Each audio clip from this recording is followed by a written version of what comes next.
Magandang araw mga bata! Ako muli si Teacher Glenda, ang inyong guro para sa Araling Panlipunan Grade 2. Para sa ating bagong aralin, Quarter 3, Aralin 2, Mga Suliraning Pangkapaligiran sa Aking Komunidad. Ano-ano nga ba ang dahilan ng mga suliraning pangkapaligiran sa ating komunidad? Ito ang pag-aaralan natin ngayon sa ating aralin. Handa na ba kayo? Halika't samahan niyo ako. Sa pagtatapos ng ating aralin, ay narito ang inaasahan ko sa inyo. Una, may isa-isa ang mga suliraning pangkapaligiran ng komunidad at ikalawa, matutukoy ang mga gawain ng komunidad na nagiging sanhi ng mga suliraning ito. Bago tayo magpatuloy sa ating aralin ay sagutan muna natin ang paunang pagsusulit na inihanda para sa inyo. Maaari nyo na rin ihanda ang inyong sagutang papel at lapis para sa ating unang gawain. Narito ang panuto. Tingnan ang mga larawan. Ano ang suliraning pangkapaligiran ang ipinapakita sa larawan? Ngayon mga bata, pagmasdan ninyo ang mga nasa larawan. Ano kayang suliranin ang ipinapakita nito? Tignan ang nasa unang larawan. Anong suliranin ito? Kung ang inyong sagot ay suliranin sa basura, tama kayo. Ito ay tumutukoy sa suliranin tungkol sa basura sa ating komunidad.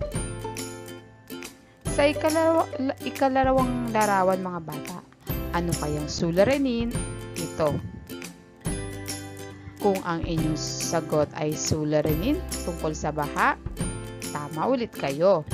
Ito ay tumutukoy sa suliranin sa komunidad tungkol sa baha. At para naman sa ikatlong larawan, anong suliranin kaya ang ipinapakita nito? Kung ang inyong sagot ay suliranin sa polusyon sa hangin, tama kayo. Tumutukoy nga ito sa suliranin tungkol sa polusyon sa hangin. At ikaapat, ano kayang suliranin ang ipinapakita ng nasa larawan? Kung ang inyong sagot ay suliranin sa polusyon sa tubig, tama ulit kayo. Tumutukoy nga ito sa suliranin tungkol sa polusyon sa ating katubigan. Ngayon naman mga bata, ay nais kong pagmasdan nyo ang nasa larawan sa inyong harapan. Naranasan nyo na ba ito sa inyong komunidad? Sa iyong palagay, bakit nakakaranas ng pagbaha ang isang komunidad? Ano kaya ang nagiging sanhi nito? Sa bawat komunidad ay may iba't ibang mga suliraning pangkapaligiran ang nararanasan ng mga mamamayan. Ang mga sumusunod ay ilan sa mga pangunahing suliraning pangkapaligiran ng isang komunidad. Una ay ang baha. Ang ikalawa ay polusyon sa tubig. At ang ikatlo, polusyon sa hangin.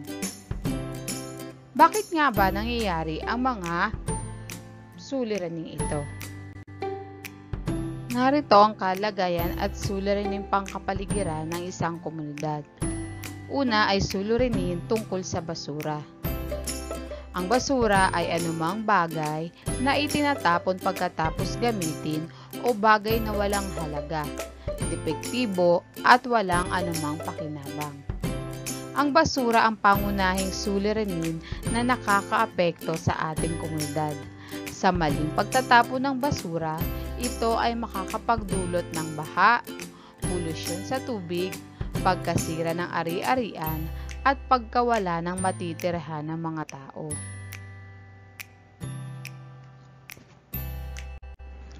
Nariyan din sa suliranin sa ating komunidad ay ang baha. Ang baha ay labis na pag-apaw ng tubig o isang malawak na tubig na tumatakip sa mga kalupaan. Ang mga dahilan nito ay ang labis na pag-ulan o ang pagragasa o pagbugso ng tubig galing sa kabundukan, pagtatambak ng mga daluyan ng tubig ng mga basura. Ang baha ay isa sa suliraning kinakaharap ng isang komunidad lalo na sa mga lungsod dahil sa maling pagtatapon ng basura na maaring bumabara sa mga kanal at mga pamayanan na mababa ang lugar o kinalalagyan nito. Ano-ano pa nga ba ang dahilan ng pagkakaroon ng baha sa ating komunidad, mga bata? Maaari ba kayong magbigay ng ilang dahilan? Ang isa pa sa suliranin sa ating kapaligiran ay ang polusyon. Ang polusyon ay ang pagkakaroon ng maruming hangin at maruming tubig sa ating kapaligiran dulot ng mga usok na nanggaling sa mga pabrika at mga sasakyan. At ang maling pagtatapon ng basura sa ating kapaligiran. Ang dumi ng hangin at dumi ng tubig ay nagiging sanhi ng pagkakasakit ng mga mamamayan sa isang komunidad. Saan nga ba nagmumula, mga bata? O ano ang nagiging sanhi ng pagkakaroon ng polusyon sa hangin at polusyon sa tubig? Maaari ba kayong magbigay ng mga halimbawa nito? Ngayong nalaman nyo na ang mga dahilan ng suliranin sa ating komunidad o sa kapaligiran sa ating komunidad, ay sagutan natin ang mga gawaing inihanda para sa inyo. Ihanda ang inyong sagutang papel at lapis sa pagsasagot sa unang gawain. Para sa gawain 1, isulat sa bilog ang mga suliraning pangkapaligiran na nararanasan ng isang komunidad. Mula sa pinag-aralan natin, ano-ano nga ba ang suliraning pangkapaligiran sa ating komunidad? Maaari nyo itong isulat sa inyong sagutang papel. Bibigyan ko kayo ng ilang segundo para masagutan ang inyong unang gawain.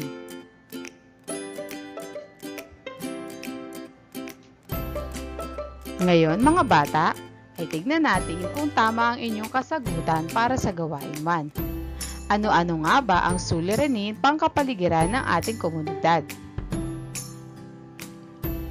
Nariyan ang suliranin sa basura, suliranin sa baha, polusyon sa hangin, at polusyon sa tubig. Ilan lamang yan sa mga suliranin pangkapaligiran sa ating komunidad. Tama ba ang inyong mga sagot? Magaling! At para naman sa gawain 2, gumuhit ng larawan ng isang suliraning pangkapaligiran na nararanasan sa inyong komunidad at paano ka makakatulong upang mabawasan ito. Kulayan mo ang iyong naiguhit at lagyan ito ng pamagat. Ilagay ito sa isang malinis na papel sa iyong portfolio. Maaari nyo itong gawin, mga bata, mamaya pagkatapos ng ating aralin.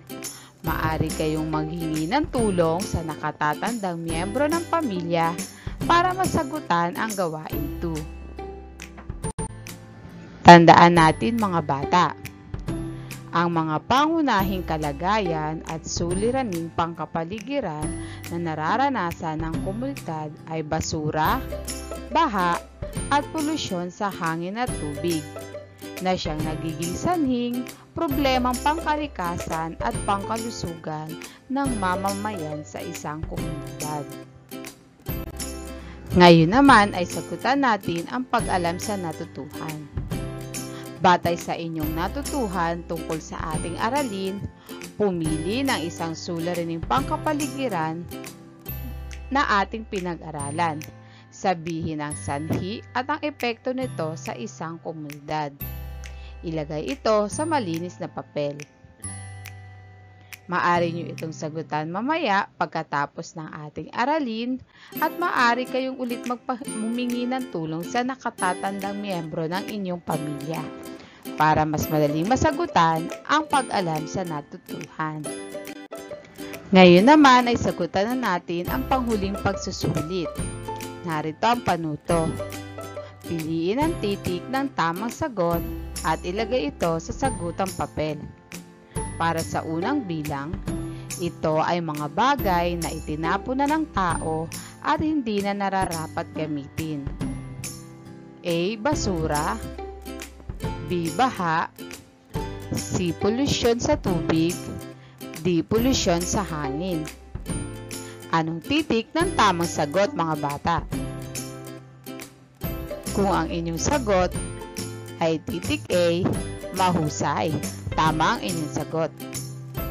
Ikalawa, ito ay pag-apaw ng tubig sa isang lugar na maaring ang dahilan ay ang mga parang basura sa kanal o daraanan ng tubig o labis na pag-ulan. A. Basura. B. Baha. C. Polusyon sa tubig. D. Polusyon sa hangin. Anong titik ng tamang sagot? Kung ang inyong sagot ay titik B, magaling! Ikatlo, ito ay suliranin sa isang komunidad na nagmumula sa maruming usok na inilalabas ng pabrika at sasakyan. A. Basura. B. Baha. C. Polusyon sa tubig. D. Polusyon sa hangin. Anong titik ng tamang sagot? Kung ang inyong sagot ay titik D, mahusay. Tama ulit kayo. Ikaapat, ito ay suliranin ng isang komunidad na kung saan ang mga kanal o daraanan ng tubig tulad ng ilog at sapa ay marumi at puno ng basura. A. Basura. B. Baha. C. Polusyon sa tubig. D. Polusyon sa hangin. Anong titik ng tamang sagot? Kung ang inyong sagot ay titik C, magaling! At ikalima, ano ang epekto ng nakabarang basura sa kanal o daluyan ng tubig? A. Baha. B. Bagyo. C. Sunog. D. Lindol. Anong titik ng tamang sagot, mga bata? Mahusay! Titik A. Ngayon ay marami kang natutuhan sa ating aralin. Para sa gawain sa ating pagninilay na maaari nyo ulit gawin mamaya pagkatapos ng ating aralin, ay narito ang panuto. Tignan ang dalawang larawan sa inyong harapan. Ikaw bilang batang kasapi ng komunidad, alin sa mga sumusunod na larawan sa palagay mo ang makatutulong upang mabawasan ang mga suliraning pangkapaligiran na nararanasan natin sa kasalukuyan? Sa iyong piniling larawan, isulat ang iyong maikling paliwanag kung bakit ito ang iyong napili. Ilagay ito sa sagutang papel. Muli, maaari kayong humingi ng tulong sa nakatatandang miyembro ng pamilya upang masagutan ang gawain sa pagninilay.